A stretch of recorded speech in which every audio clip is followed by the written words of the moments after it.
Buenas noches, Argentina, buenas noches, Latinoamérica.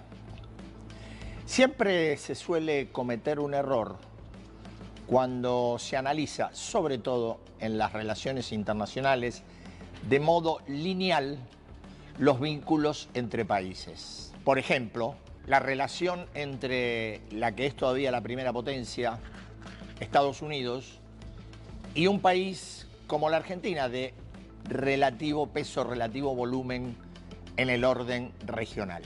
Mencionamos esto porque algo de ese fenómeno cruzó la cumbre entre Donald Trump y Javier Milei.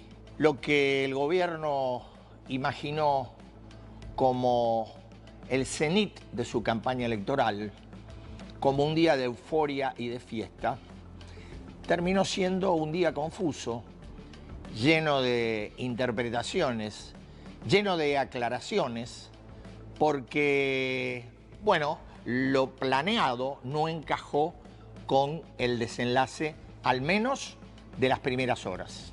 ¿Y por qué esa confusión? Es una historia de enredos.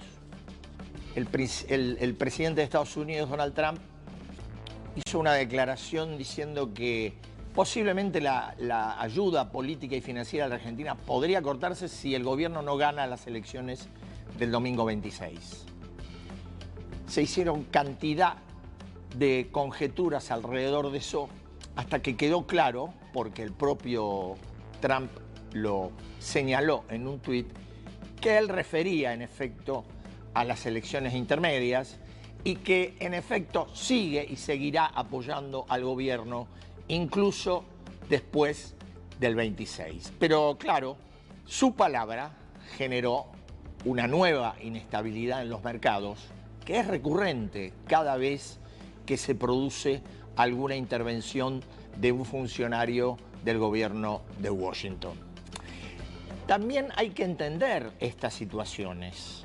Donald Trump llegó a esa cumbre con Milei después de haber firmado el acuerdo de paz entre Israel y el grupo terrorista Hamas, después de haber ido a Egipto para darle mayor volumen político a ese acuerdo, tiene previsto este fin de semana un encuentro con Volodymyr Zelensky porque quiere incursionar en la guerra de Rusia con Ucrania, y así es que llegó Milei de manera privilegiada en el contexto, pero con un hombre que tiene en su cabeza una agenda de otra dimensión, que no tiene que ver necesariamente con la crisis argentina. Y hay que tener claro que la crisis argentina la timonea en la práctica cotidiana el secretario del Tesoro, Scott Bessent.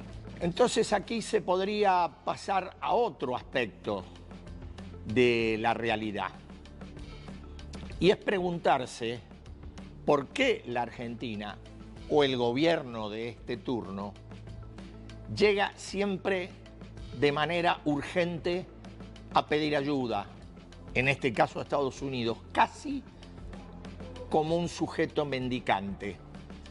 ¿Por qué no se pueden establecer políticas de previsión, políticas previas que evitan llegar hasta un límite o hasta casi la sensación de un abismo? Y cuando uno pregunta esto, en verdad, tiene la respuesta, o mejor dicho, no la tiene, porque si inevitablemente el recorrido que hay que hacer para encontrar alguna huella de este fenómeno es desde aquella crisis del 2001 y los sucesivos gobiernos que hubo desde que asumió el gobierno Néstor Kirchner. Y el error del gobierno de Javier Milei es haber supuesto que sin fortaleza parlamentaria, sin territorialidad y solo haciendo valer la autoridad personalista del presidente,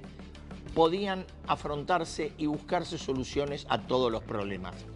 Evidentemente, esto no ha resultado en el año y medio del gobierno libertario. En ese año y medio, el gobierno tuvo que ser 3 veces auxiliado. Una con recursos propios, que fue el blanqueo, Otra en abril, cuando el Fondo Monetario Internacional desembolsó 12.000 millones de dólares, y ahora esta de Estados Unidos, que viene con una sucesión de anuncios, promesas, el swap de 20.000 millones y en las últimas horas el anuncio precario todavía de Bessent acerca de que en verdad en lugar de 20.000 millones podrían ser 40.000 a partir de el préstamo de 3 bancos con garantía de Estados Unidos. Cuando uno hace este recorrido, ¿qué ve? Ve a un país, la Argentina, cada vez más débil y cada vez más vulnerable. Incluido ahora mismo en una geopolítica, en un juego geopolítico para el cual no parece estar preparado. Y en ese juego participa Estados Unidos desde ya y participa también China en esa guerra comercial que desde que llegó al poder ha desatado Donald Trump. Pero el problema no está solo en la economía. Está más allá. Tanto Washington como el Fondo Monetario Internacional le vienen reclamando al gobierno hace mucho que para sostener todo el respaldo financiero que viene recibiendo hace falta algún acuerdo político, hace falta consenso, hace falta una estructura que permita en el futuro avanzar con reformas que se consideran estructurales y que, de no ser así, todo el salvataje que se le está dando ahora quizá resulte inútil. Y cuando hablamos de esto hablamos de política. Y cuando hablamos de política hablamos del desmembramiento que tienen hoy los partidos, las coaliciones, y hablamos también de una grieta que hace prácticamente imposible la búsqueda de esos consensos, porque aquellos liderazgos que todavía sobresalen, el de Milei y el de Cristina Fernández, lejos están de promover ningún acuerdo, ningún consenso. Pero, ¿qué sucede entonces? Bueno, ya no es el secretario del Tesoro interviniendo de manera directa en el mercado argentino para evitar la estampida del dólar. Es también un emisario de Donald Trump, Barry Bennett, un exdemócrata, que llega a la Argentina y se reúne con dirigentes de la oposición, con gobernadores y también algún funcionario del gobierno, Santiago Caputo específicamente. ¿Para qué? Justamente para hacer lo que la clase política no logra hacer y que es ver la posibilidad de un acuerdo que no eche por la borda todo el salvataje financiero que está prometiendo Estados Unidos. Esa descripción toda así junta suena excesiva, suena a demasiado, porque no va a resultar sustentable ningún plan a mediano ni a largo plazo que no esté apuntalado por la interacción entre la sociedad y su clase dirigente, que es lo que ahora no ocurre. Y si ocurre, ocurre de muy mala manera. Así empieza la edición de Datos de hoy.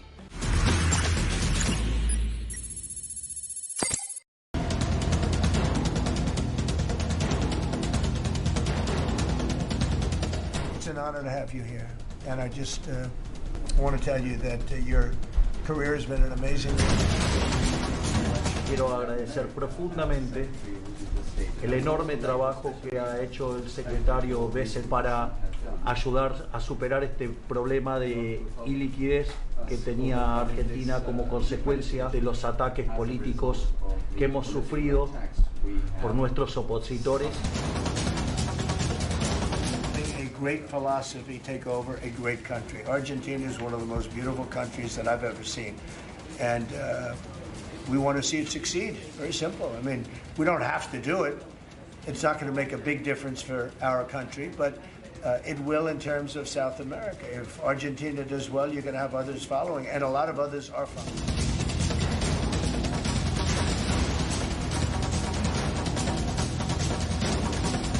So it's a little bit like that with, if you take a look at Argentina, if the president doesn't win, I know the person that he'd be running against, I believe, probably, we probably have the person. The person is extremely far left and a philosophy that got Argentina into this problem in the first place. So we would not be generous with Argentina if that happened. If he loses, we are not going to be generous with Argentina.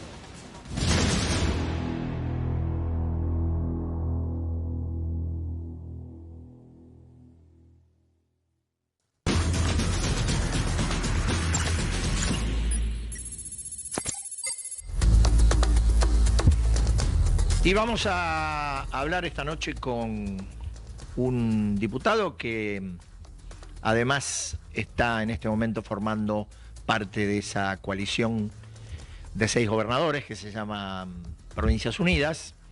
Es diputado por la provincia de Buenos Aires, es diputado actualmente también, ahora es candidato. Emilio Monzó, buenas noches. Buenas noches, ¿Cómo Eduardo. Muy bien, muy bien. A ver, veníamos recién de un tema que es internacional y uno se pregunta, que es obviamente la visita de Milei a Estados Unidos, la reunión con Donald Trump, todo lo que pasó alrededor de eso.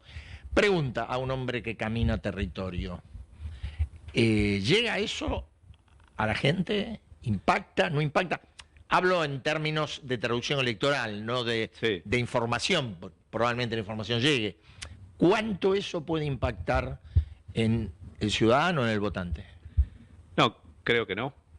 Creo que sí es este viaje a Estados Unidos y de la manera que se acudió al gobierno de Trump es una muestra clara de que el plan económico fracasó, especialmente desde lo financiero, porque ahí es donde está lo financiero muy alejado de la realidad, del tipo que produce, del que invirtió en una fábrica, el que tiene empleados, el que está afectado a esta situación por otros motivos. No creo que cambie el humor social producto de esta circunstancia, pero sí debería cambiar el humor del gobierno.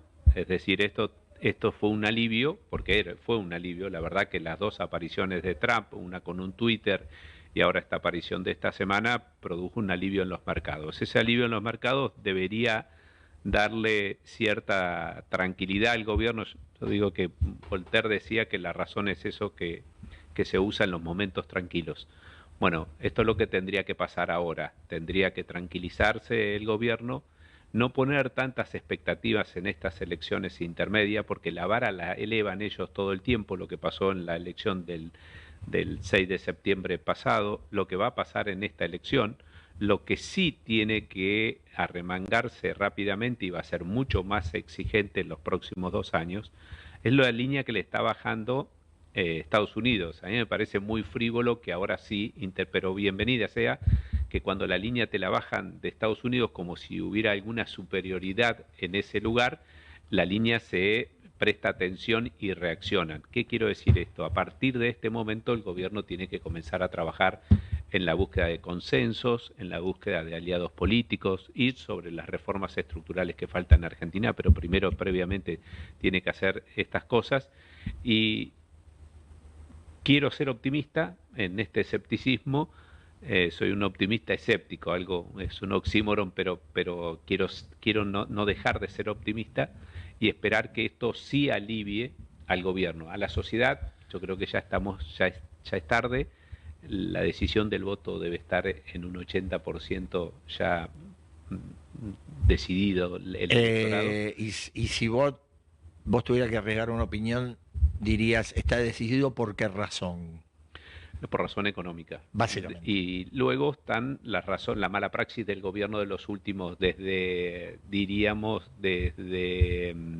Davos hasta la fecha, y han pasado cosas muy, desde el punto de vista moral, que pueden haber afectado aparte el electorado de Libertad Avanza, pero creo que la capa tectónica que se ha movido y que es más profunda tiene que ver con el caso Esper, por ejemplo. Sí, el caso Esper, Libra, pero para mí son temas coyunturales que penetran en el electorado cuando la capa tectónica de abajo está débil, y este punto tiene que ver con la economía real. con la economía de todos los días. Y por supuesto, decisiones que han tomado muy sensibles también, que tuvieron que ver con temas de discapacidad, que tuvieron que ver con temas universitarios. Bueno, eso fue prólogo. Bien. Una parte, digo, yo a lo mejor digo, Libra a lo mejor no pegó tanto porque fue en febrero. Sí. Donde el gobierno todavía tenía generaba expectativas, tenía cierto margen de amortiguación económica. Lo de discapacidad, Andis, educación, ocurre casi como prólogo de septiembre. Sí, y vos sabés que viajando mucho ahora por el interior, visitando sectores productivos, una empresa que produce malla de acero que visité la semana pasada en San Nicolás, pegó más fuerte el recital que el tema Esper y Libra. El recital en el Movistar Arena. No me imaginé porque la gente está ajustando, porque la gente se está quedando sin trabajo, porque la gente no llega a fin de mes, y fue más fuerte ver al presidente de la Nación cantando y presentando el milagro económico cuando la gente la está pasando mal, que el resto de las cosas. Eso me asombró, creo que fue una disociación brutal, bueno, casi te diría como la fiesta de Olivos cuando la gente estaba en pandemia. No quiero comparar una cosa con la otra, pero la gente también la está pasando mal. Ver un presidente de la Nación de fiesta presentando el milagro económico en esa situación impactó y mucho. Y la verdad que también es un indicador de que tiene un gabinete totalmente obsecuente. Uno se pregunta cómo nadie le dice del entorno o de alrededor que no están las cosas como para hacer un recital. La verdad que asombra, a mí me daba hasta un poco de vergüenza verlo al presidente de la Nación, porque no deja de ser el presidente de la Nación, bailando, cantando y festejando no sé qué. Ahora, yo creo que, vos decías, como nadie le dice, yo creo que los que le pueden decir, o la única que le puede decir, es Karina Milei. Sí. Digamos, un escalón más abajo, Santiago Caputo, y sí, nadie más. Nadie más. Pero bueno, eso es otra de las cosas que va a tener que observar el gobierno a partir de, después de esta elección. Tiene que renovar el gabinete, tiene que oxigenar al presidente de la Nación, tiene que mejorar en la calidad de los actores, porque generalmente a mí me gusta razonar en este sentido que más desde lo humano, cuando uno está lleno de incertidumbres o llega a un lugar donde siente hasta en alguna parte el síndrome del impostor, se rodea automáticamente no de los mejores, sino de la gente de confianza. Por eso es una cosa humana. Y el que no está acostumbrado a manejar el Estado puede cometer esa error. Milei llega en un momento único, en una sola frecuencia, era la persona que estaba en un escenario con una motosierra, con cierta euforia y que decía que nos iba a romper a los periodistas, que no iba a romper a los artistas y obviamente a los políticos.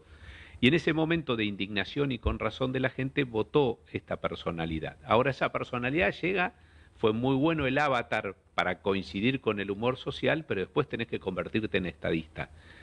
Ese paso hizo que Milei se rodee primero de su hermana para sentir una contención en semejante incertidumbre, y su hermana a su vez fue rodeada por lo marginal de la casta.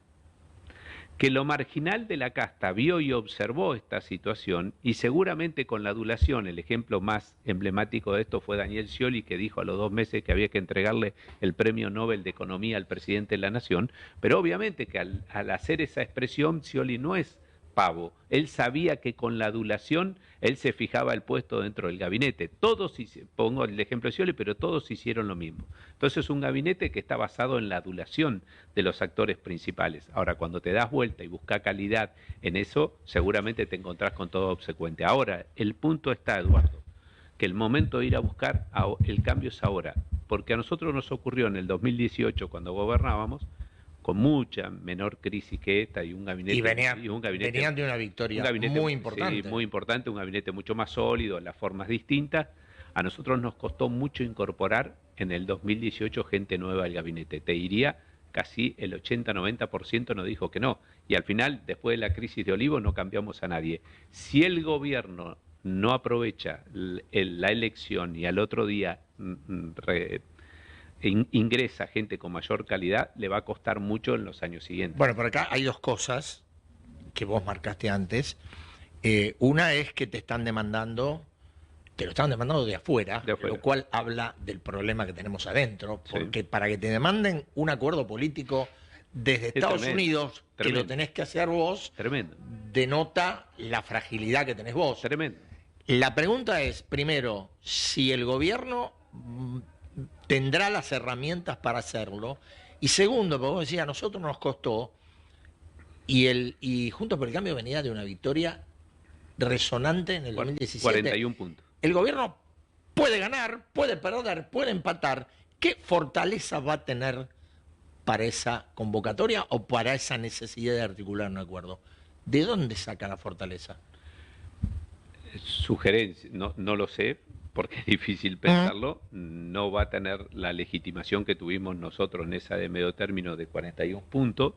Si hay una licencia importante. Y ganando Buenos Aires. Sí, y ganando Buenos Aires, sí hay una licencia de la sociedad por necesidad y por la situación que están viviendo, tienen margen como para lograr una vuelta más en el sentido positivo. No pueden errarle. La sobredosis de mala praxis la tienen que cambiar ahora y eso se tiene que cerrar. Empezaría por los gobernadores. Es decir, recuperaría, no, nunca lo recuperaron. Por primera vez me haría socio de los gobernadores, no desde el punto de vista electoral, sino de la administración. Porque el gobernador... Incluso con Provincias Unidas. Con todos los que son los más fuertes, ¿no? Sí, pero con todos. Pero a la hora de hablar de la administración, el gobernador tiene un común denominador con el gobierno nacional. Justamente es esa responsabilidad. A diferencia de otros actores que miran más la opinión pública en una especulación válida al 2027, el gobernador tiene que gobernar al otro día de esta elección igual que el presidente de la nación. Entonces, una humilde opinión, ¿cómo empezaría a buscar espalda y volumen con los gobernadores? Porque tienen el mismo objetivo, en diferentes lugares, con otro territorio, pero tienen el mismo objetivo. Siempre digo que el mejor aliado en minoría es el gobernador, justamente por este motivo. Te dura más tiempo la alianza dentro de un recinto, tanto de diputados o senadores. Entonces, como sugerencia al gobierno, si vas a buscar a las personas que dependen de la opinión pública y tuviste un mal resultado, seguramente esa gente va a decir que no y va a especular ya al 2027. Empieza la carrera ahora. Ahora el gobernador está en el mismo barco que está el presidente de la nación. Empezaría por los gobernadores, lo haría aliados de esta situación. Los gobernadores tienen mucha predisposición y necesidad de jugar en ese equipo. No estoy hablando electoral, no estoy hablando de espacio político. No, gestión. La selección argentina. Es ¿Vos decir, decís? la Argentina. Digamos, hasta podríamos ponerlo a un marco temporal que sería 2026. Exacto. Después empieza otra historia. Exacto. El 2026 lo tiene que transitar primero con los gobernadores. Y por supuesto eso se va a reflejar algo en el Congreso, algo, no todos, pero el punto, si vos ves que los gobernadores hacen un scrum junto con el gobierno nacional para salir para adelante, es muy poco probable, lejos, el Senado obviamente que tiene una relación más directa, pero que la Cámara de Diputados no vaya a ese ritmo. Así que de mi sugerencia es empezar con los gobernadores ese día. Por supuesto que antes tenés que cambiar el gabinete, antes. Lo primero es el cambio de gabinete, lo segundo es los gobernadores. Ahora, y tercero, ir a buscar en el Congreso de la Nación las mayorías que no tuvieron. Ahora, la negociación con los gobernadores, y lo digo desde una mirada objetiva, o intento ser objetivo, inevitablemente toda negociación con gobernadores implica recursos. Sí. Y esto es lo que sistemáticamente el gobierno dice que no tiene, que no se puede, con lo cual ahí habrá que buscar alguna endija por la cual pasar. Pero digo, las negociaciones con Estados Unidos son recursos. Bueno, las negociaciones para abajo también tienen que ser recursos. Algo de todo esto que va a venir no tiene que irse en una especulación financiera, porque la plata hoy se está haciendo en un juego financiero. Es decir, a los gobernadores los tenés que hacer parte de esto que está viniendo, de este apoyo que está viniendo de Estados Unidos, por ejemplo, para empezar. Entonces, sí, a los gobernadores es transferencia porque los gobernadores necesitan administrar sus provincias, necesitan solucionar las rutas, necesitan solucionar los hospitales, tienen la misma función que el gobierno nacional. Diferente competencia, pero los mismos objetivos. Entonces, sí, tiene que ver con recursos, sí, el gobierno va a tener que transferir recursos a esas provincias, hay muchas necesidades. Creo que le vendría bien al presidente de la Nación cambiar de lugares donde él visita. Creo que está visitando mucha gente rica. Y sería bueno que comiencen a hacerlo visitar la gente que tiene necesidades, porque es bueno, a todos nos pasa, nos abstraemos, vivimos en microclimas que no tienen que ver con la realidad, y es bueno este presidente de la nación se ha paseado por lugares de gente, te diría, la más rica del mundo, pero se ha paseado poco por los lugares pobres. Sería bueno porque eso es un manto de realidad que te llega. Si tenés alguna sensibilidad, te llega y te mantiene con los pies sobre la tierra. Cambiaría la agenda del presidente de la nación. Basta de Elon Musk, basta de festivales en Estados Unidos y basta de vuelos. Empieza a volar en Argentina, que vaya acá nomás, al conurbano. Bueno, ha ido, tuvo algunas dificultades. No, pero ha ido en temas electorales. Yo lo cuidaría un poco más e iría. El otro día fui a un centro de rehabilitación en La Plata. Salí conmovido, una mujer que le pone un coraje bárbaro para gente que tiene dificultades, no solo económicas, sino que son discapacitados. Y ahí vos te das cuenta que tenés que ser muy animal para no darte cuenta de que existen esas necesidades y vos sos responsable. Entonces me gustaría más que un presidente en la segunda etapa que visite hospitales, que visite hogar de ancianos, que visite estos centros de rehabilitación, que hay mucha gente con mucha vocación que está haciendo eso por parte del Estado. Pero le vendría bien a él porque ahí comenzás a tomar las decisiones también con esa sensibilidad que no lo he visto en estos 2 años. Decime, uno podría decir, o por ahí es muy arriesgado, que este año y medio, esta forma de entender el ejercicio del poder, las consecuencias del ajuste que son palpables en muchos sectores, le han reoxigenado al kirchnerismo si uno toma como punto de partida la elección del 6 de septiembre, o no podemos tomar esa elección como punto de partida pensando en esa oxigenación. No podemos descartar eso. Me pasó el otro día en una empresa donde me dijo el dueño que sus operarios habían votado un 80% a Milei y ahora era muy probable que vote al kirchnerismo. Y me hizo una reflexión muy fácil. La gente que trabaja acá no está pensando en el equilibrio fiscal, no está pensando en Donald Trump y en la situación financiera. Ellos llegan o no llegan a fin de mes, le queda plata en el bolsillo o no le queda plata en el bolsillo, o tienen peligro de quedarse sin trabajo. Estas situaciones y estos temores lo hacen apelar a la memoria más rápida que tienen, donde vivían mejor. En el kirchnerismo ocurría eso, hasta el 2023. Entonces, mucha de esta gente vuelve a votar lo anterior simplemente por esta razón, no hacen algo más profundo y no tienen por qué analizar más profundamente. Entonces, parte de eso, y en el 26 tuvieron que ver los intendentes, pero el resultado fue demasiado contundente para no observar que está ocurriendo eso en la provincia de Buenos Aires en este resultado, pero puede ocurrir también a nivel país. Y uno diría, a lo mejor que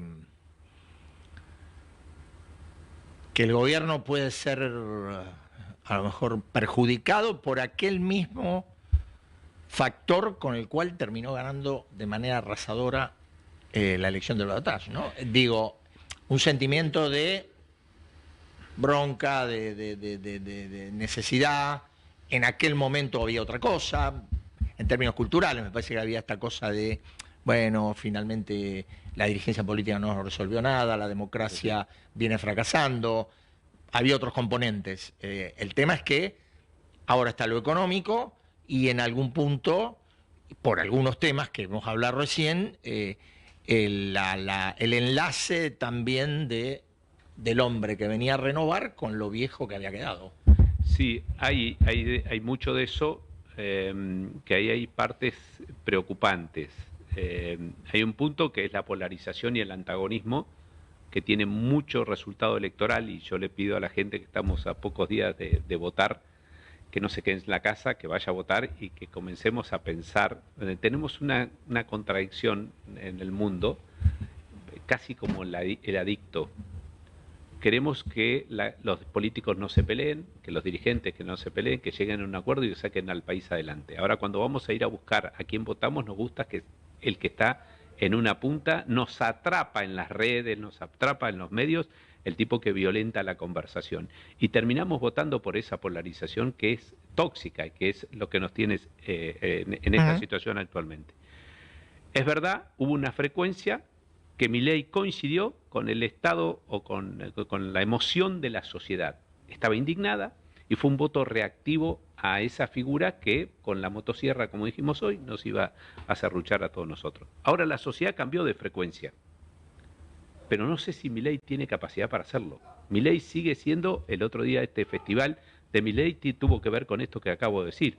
Entonces, hay que ver si esta sociedad que hoy, ¿qué le está reclamando a Milei? Basta de insultos, más acuerdo, le está reclamando dinero en el bolsillo, y Milei sigue haciendo discursos ideológicos, haciendo un recital hace pocos días, y no está en la frecuencia Algo de de la las sociedad. formas ha limado, ¿no? Algo del Ha estilo. limado. Y vos es que ahí tiene otro problema cuando limás algo de la forma. Deja de ser atractivo. Deja de ser genuino. Claro, comunicacionalmente no es él. Y está teniendo esa dificultad. Por eso digo, más que nunca, cuando vos tenés estos déficits, los que te tienen que complementar este problema son los que te ingresan al gabinete.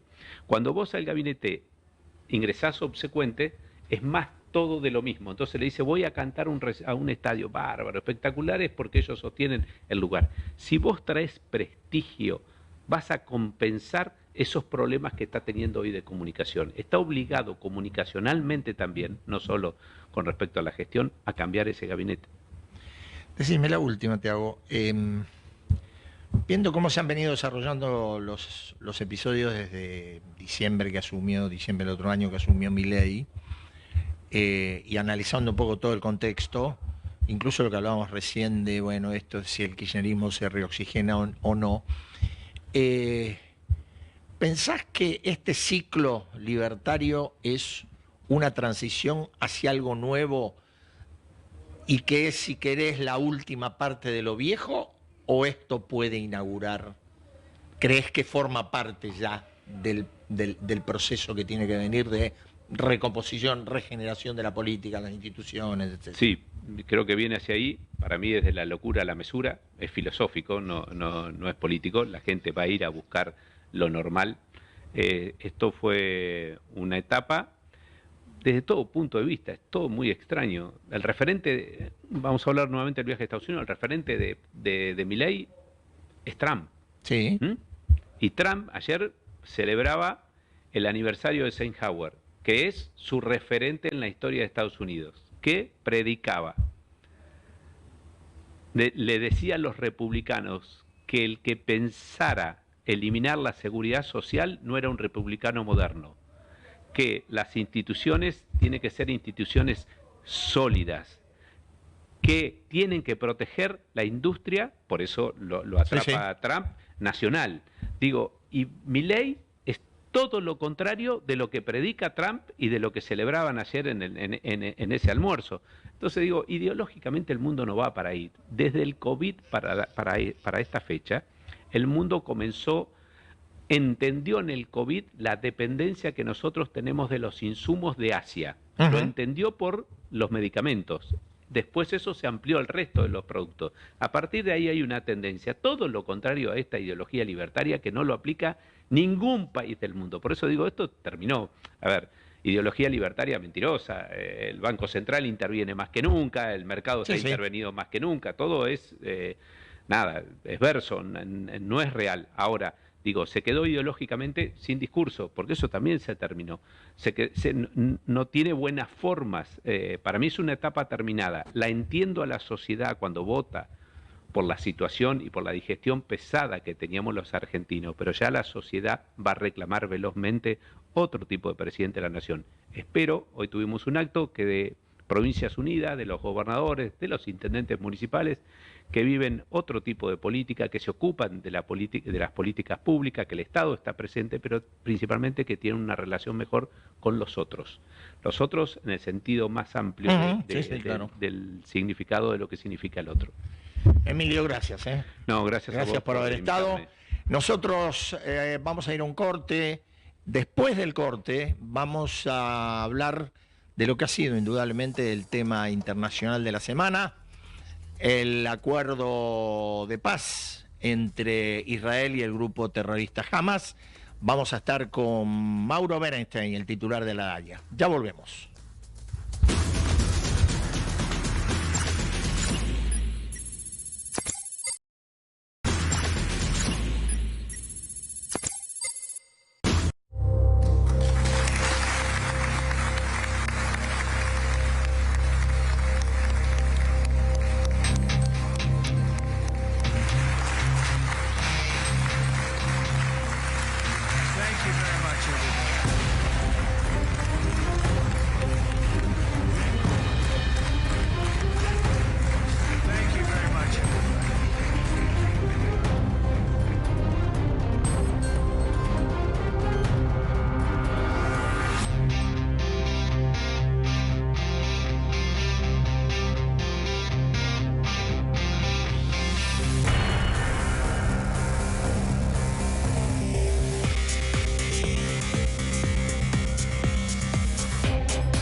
Dijimos antes del corte que era el momento de abordar lo que ha sido indudablemente el tema internacional de la semana.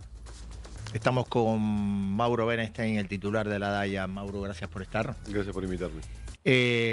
Bueno, ha pasado nada, 2 días desde que se firma el acuerdo de Israel con la organización terrorista Hamas. Te pido 2 cosas. Primero, una visión general de cómo han evolucionado estos 2 días.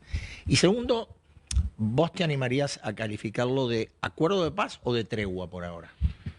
Mirá, primero recién estaba mirando el video que presentabas y lo primero que genera es te emociona. O sea, la verdad que uno cuando se pone desde el lugar de la familia, entender que volvieron sus familiares, sus secuestrados a sus hogares, realmente es emocionante. Con lo cual, claramente, si me lo preguntabas hace 2 días, yo decía, con el terrorismo no se negocia, es muy difícil. Dios quiera que nadie quiere guerra, a nadie le gusta una guerra. Ojalá que sea un acuerdo de paz.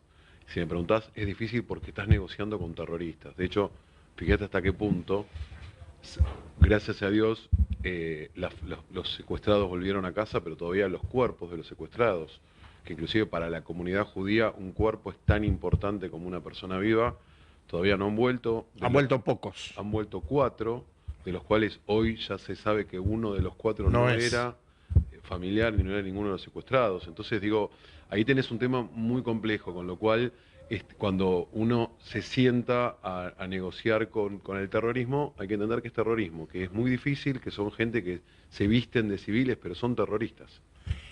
Perfecto, pero estamos hablando, había en esta primera etapa 2 o 3 cuestiones esenciales. Una era el alto el fuego, que se está cumpliendo, la otra era el intercambio de rehenes y prisioneros. Sí. Israel entregó, Hamas entregó a las personas vivas que tenía de rehén. Ahora esta segunda parte no se cumple. ¿Cómo imaginás que puede acomodarse? Mira, yo esto siempre digo, a veces intento no tentarme de opinar de algo que efectivamente no tiene que ver conmigo. Nosotros somos la representación de la comunidad judía en Argentina. Está Entonces, claro. te puedo hablar como un judío más que está comprometido, donde ojalá que se sostenga la paz. Claramente negociar con el terrorismo a veces tiene estas problemáticas, entonces es muy difícil. La vida sobre todas las cosas es importante, algo que vos recién lo dijiste y lo quiero remarcar.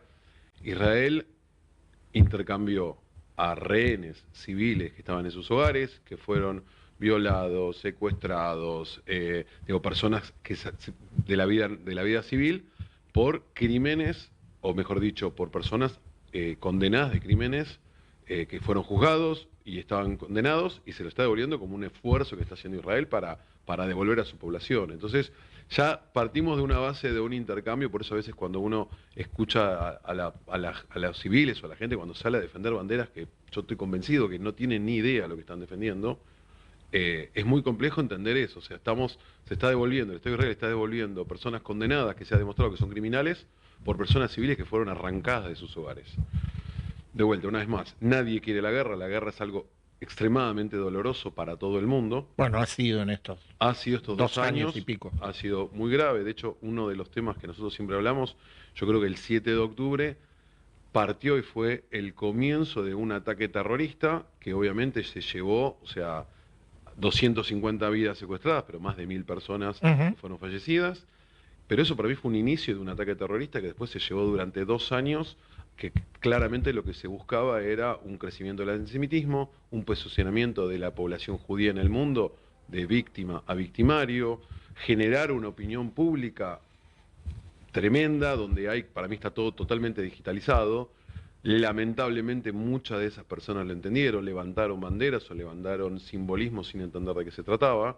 Entonces, en algún punto, sigue siendo un ataque terrorista. Yo creo que todavía, y ni hablar de las redes, uno se mete en las redes sociales y la cantidad de contenido de terrorismo y la cantidad lo digo terrorismo porque cuando uno, digamos, hoy lo que son los haters o lo que son el discurso de odio y si uno nos remonta, recién estaba charlando, la DAIA esta semana cumple 90 años. Y la DAIA cuando nace en el 35...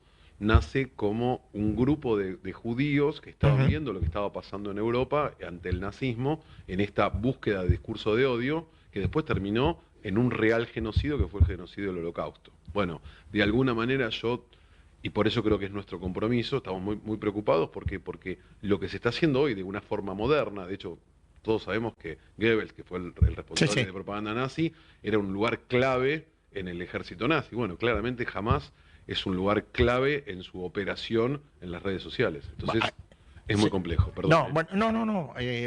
Había dos cosas que ahora te voy a preguntar, pero vos mencionaste algo y yo quería preguntarte sobre eso que vos mencionaste, referido a que finalmente en todo este tiempo, vos lo describías recién, las redes, determinados sectores de opinión pública, en todo este tiempo ha habido como una especie de rebrote de antisemitismo.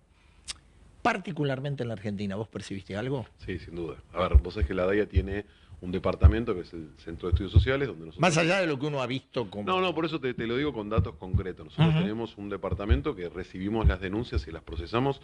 Argentina triplicó el último año, y no te estoy diciendo 2 años atrás. El último año se triplicó la cantidad de manifestaciones antisemitas y actos antisemitas. Con lo cual hay un crecimiento...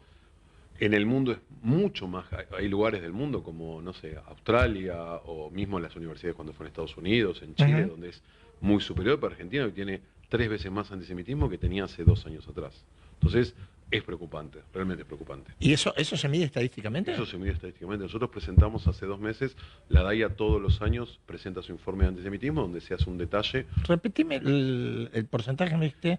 3 veces más, en un año. En un año. En términos concretos, en datos, estamos hablando tal vez de, creo que eran 680, no tengo el número exacto en números porque lo veo más porcentual, pero 680 manifestaciones antisemitas declaradas desde una pintada, una esvástica, hasta pegarle a una persona porque es judía, donde sigue existiendo en la Argentina. Los casos así extremos creo que pasaron de ser 2 o 3 a ser 10, pero estás hablando de que una persona por ser judío y tener una kipá, que es el gorro que utiliza la gente ortodoxa, fue atacado en la calle. Bueno, digo, 3 veces más, es realmente preocupante. Te quería mencionar dos aspectos del acuerdo que digo, a ver, se logró la paz, como venimos hablando, es un punto fundacional de algo. Ahora, en el desarrollo del acuerdo hay algunas cosas complejas, ¿no? El primero, ¿cómo imaginás que se puede garantizar, por ejemplo, el desarme de Hamás? Mira, ahí yo creo ¿Qué maneras uno se pregunta, bueno, qué maneras de fiscalización hay para que eso ocurra verdaderamente, ¿no? Acá partimos de que estás tratando contra un grupo terrorista. Entonces el terrorismo no se puede confiar, es terrorismo, digo, hay que tener la conciencia que es terrorismo. Por suerte, el presidente Trump de Estados Unidos, obviamente, fue como una suerte de generador de este acuerdo de paz. Sin duda alguna, Estados Unidos va a tener que tener un lugar fundamental. También digo, hay un llamamiento a todos los países occidentales, porque acá lo que creo que todavía, a veces yo escucho ciertas declaraciones o banderas que se levantan de países occidentales, donde acá va más allá de una guerra. De hecho, si ustedes se fijan en el mundo entero, hoy hay 68 conflictos bélicos en todo el mundo. Mucho se puso foco en Israel y Palestina, o esta situación con Hamás, pero tiene que ver con una cuestión de...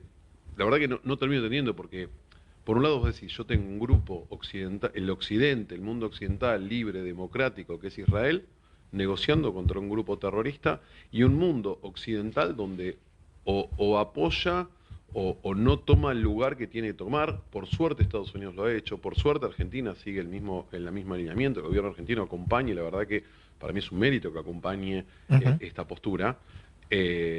Y si vos me preguntas cómo se va a hacer, la verdad que no tengo la respuesta, no lo sé. Imagino que va a tener que haber un lugar en el occidente donde tenemos que defender los valores que tienen que ver con democracia, con libertad, un país donde... Ojalá, digo, todos queremos, insisto, ¿quién no puede querer la paz? ¿Quién no puede querer que el pueblo palestino tenga su mundo normal? Ahora, lo que no es aceptable es que sea gobernado por un grupo de terroristas. Yo a veces cuando veo estas banderas digo, ¿ustedes se imaginan un país gobernado por terroristas donde su razón de ser, o sea, Hamás en su carta fundacional, digamos, ¿por qué nació Hamás? Hamás nació para destruir al Estado de Israel. Cuando se ve estas pancartas o estas banderas que todos libremente, inclusive hasta políticos argentinos, dicen del río al mar. Y yo digo, ¿saben lo que quiere decir del río al mar? Del río al mar, ¿qué está del río al mar? Está Israel. ¿Qué quiere decir? Que de un lado al otro no exista nada. ¿Qué quiere decir? ¿Que vamos a hacer desaparecer un Estado democrático? ¿Qué quiere decir? ¿Que vamos a matar a 11 millones de personas? O sea, ¿de qué estamos hablando? Entonces, esas declaraciones son las que digo, yo estoy convencido que no se entienden, que se levantan banderas o por posicionamientos políticos, o por salir de los medios, o porque se dejan influenciar. Entonces, ahí es donde digo, ojalá que el mundo, y no hablo solo de Argentina, el mundo abra los ojos y diga, ¿qué queremos? ¿Tener un mundo que negociamos con el terrorismo a costa de darle recompensa al terrorismo? A mí es algo que realmente me preocupa mucho. Y el otro tema que te quería mencionar, que tiene que ver con el acuerdo, aparte del desarme de Hamas, es, tampoco me parece muy sencillo, y esto sí es más inmediato, de qué manera se articula un gobierno circunstancial en Gaza mientras se reordena toda la situación. No, a ver, te digo lo mismo, la verdad que no siento que tenga yo la capacidad de poder responderte eso. No es, por lo menos no es difícil simple, imaginárselo. Es algo ¿no? difícil de imaginar. Yo creo que, por eso yo hacía mucho hincapié en este relato, digo, el posicionamiento del Occidente en la defensa de la libertad, en la defensa de la democracia. Creo que el mundo tiene una deuda de convertir y ayudar a los pueblos a que sean democráticos. Me parece que eso es lo que todo, insisto, y el mundo tiene que hacerse cargo de este tema. ¿Y qué visión tuviste? Vos mencionaste la Argentina, nosotros llegamos a toda América Latina. ¿Qué visión tuviste, así como tuviste esa de la Argentina, en general de la región respecto del conflicto? Mira, en líneas generales, el mundo se ha manifestado lamentablemente muy influenciado por las redes.